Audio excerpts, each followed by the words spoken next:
How's it going? Coach Josh here, and today I'm going to talk about how to prevent binge eating. Before I start, I just want to say that I am not a registered dietitian, okay? If you are having trouble with binge eating disorder or any kind of eating disorder, I highly recommend you go see a registered dietitian or a doctor. All the information I'm going to give is just for your entertainment, okay? First off, I just want to say that I've gone through and have had the problem with binge eating, okay? And the reason why I had this issue is because I dieted very, very hard. I was very, very strict in order to get as lean as I possibly can for a fitness competition. So much so that the cravings, I experience intense cravings, okay? And I talked about it in a previous video talking about the price you pay for getting shredded, okay? Which this leads to essentially my first point. Don't try to maintain a body fat percentage below your body fat set point. A lot of us are influenced by social media wanting to be freaking like shredded. You know, if you look at your phone right now and you scroll through any fitness page, you'll see a bunch of men and women like shredded, and you get influenced and you strive to try to be that way, to try to look shredded, right? Unfortunately, genetics plays a huge role as to how much body fat your body naturally wants to carry. Some people genetically just carry more fat cells on their body. So as they start lowering their body fat percentage, they will naturally start to experience more hunger compared to another person who doesn't have that many fat cells.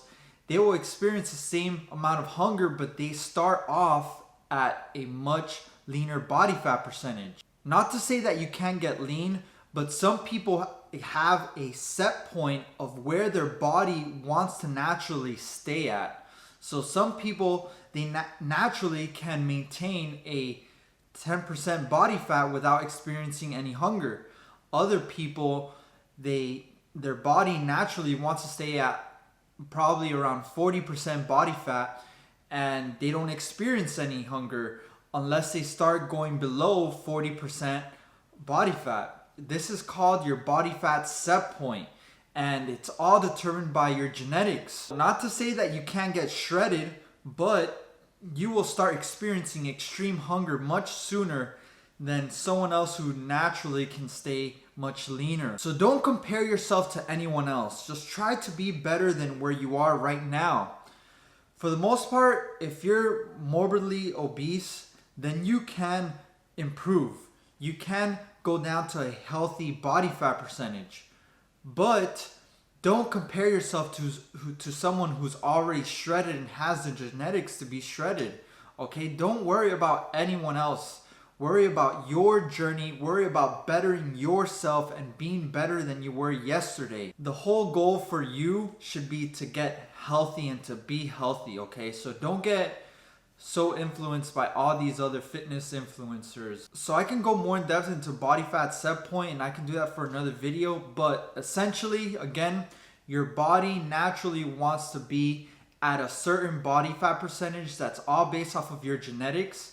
And quite frankly, there are people who can sustain a lower body fat percentage naturally without experiencing any extreme hunger compared to someone else where their set point is much, much higher.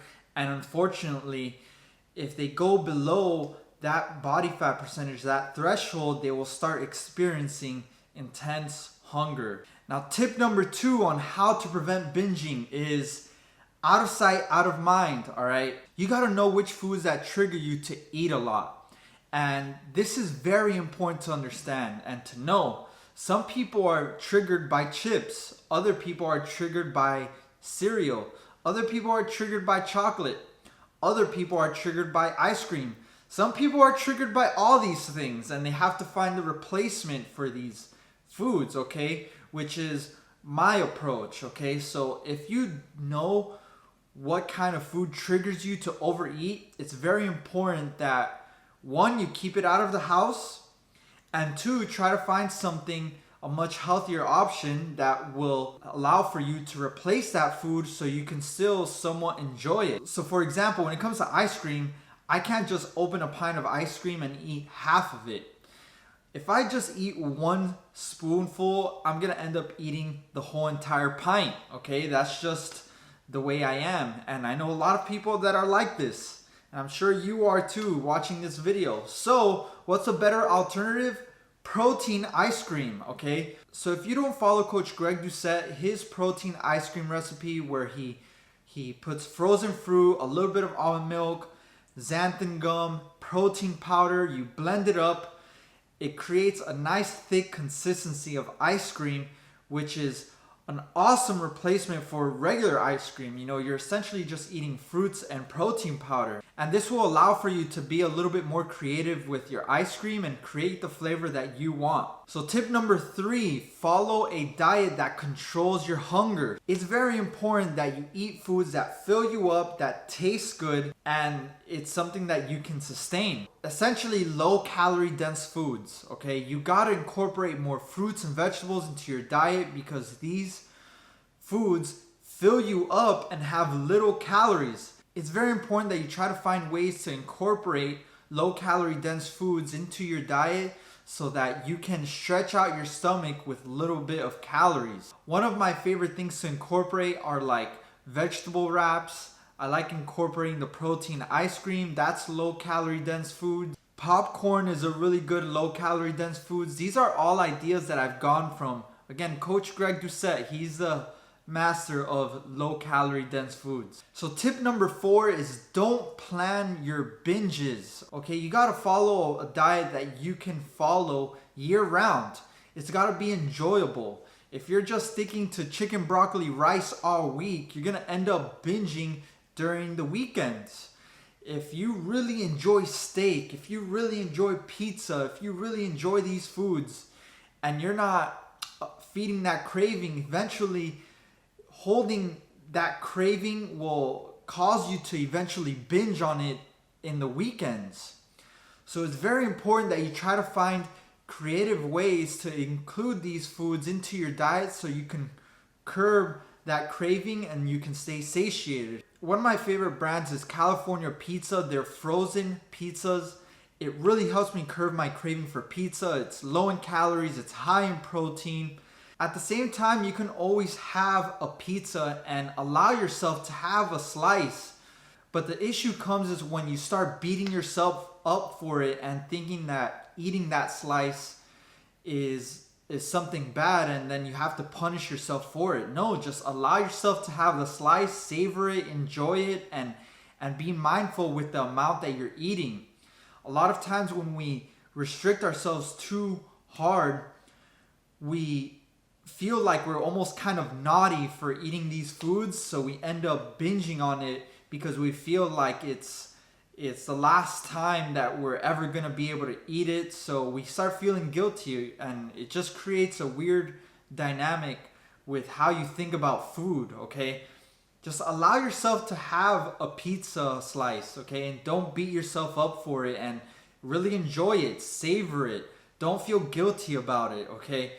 But be mindful with the amount that you're eating, okay? Stop eating when you feel satiated. Don't eat till you can't eat anymore, all right? That's when we start running into issues, when you start overeating. So just to summarize, eat foods that you enjoy and follow a diet that you can follow year round, okay? I like to incorporate protein pizza into my diet with my clients that crave pizza, you know, where you can get like a wrap, put some pizza sauce, add some vegetables. You can add fat-free mozzarella cheese on it, which is essentially pure protein. Saute some vegetables and put any toppings you want on it, essentially. But keep it healthy. All right, so final tip number 5, okay, is do not fast for too long, okay? So intermittent fasting is not for everyone. I personally like intermittent fasting when I'm trying to diet down, but I don't recommend it for everyone. And the reason why is because the longer you stay not eating, the higher your ghrelin levels will start to increase throughout the day. And ghrelin is a hormone that tells your body that you're hungry. And if you let ghrelin raise way too high throughout the day, by essentially starving yourself throughout the day, you're gonna start binging at night. And this is a big issue that a lot of people have, and it's an endless cycle where they binge at night, so the following day they feel very guilty and they're essentially full because of the binge. So they fast all day, but once the nighttime comes around, they're starving again because they essentially deprive themselves. So they then binge again, and it's an endless cycle of binging, then skipping breakfast, skipping lunch, and then binging at night, okay? So don't do this to yourself. Have your breakfast. And I'm sick and tired of people telling me that they don't have the time to eat breakfast. Look, we're all grown-ups, okay? And you as an adult, you gotta make your health a priority. So you gotta make the time to eat your breakfast so that you don't binge at night, so that you don't binge during the lunchtime, so you don't let ghrelin increase and start, like Greg Doucette says, punching you in the face, okay? Ghrelin will punch you in the face, it will knock you down, and you're gonna start eating everything in sight later on that night. Then you're gonna feel guilty, wake up the next morning feeling stuffed, guilty, not eat throughout the day, and then the cycle continues, okay? So have your breakfast, have your lunch, set a timer on your phone if you have to remind you to eat and not skip meals, because if not, you're gonna fall into a nighttime binge, all right? So don't be a victim of the fast and the nighttime binge. Just to summarize, number one, try not to maintain a body fat percentage that's below your body fat set point. Number two, out of sight, out of mind, okay?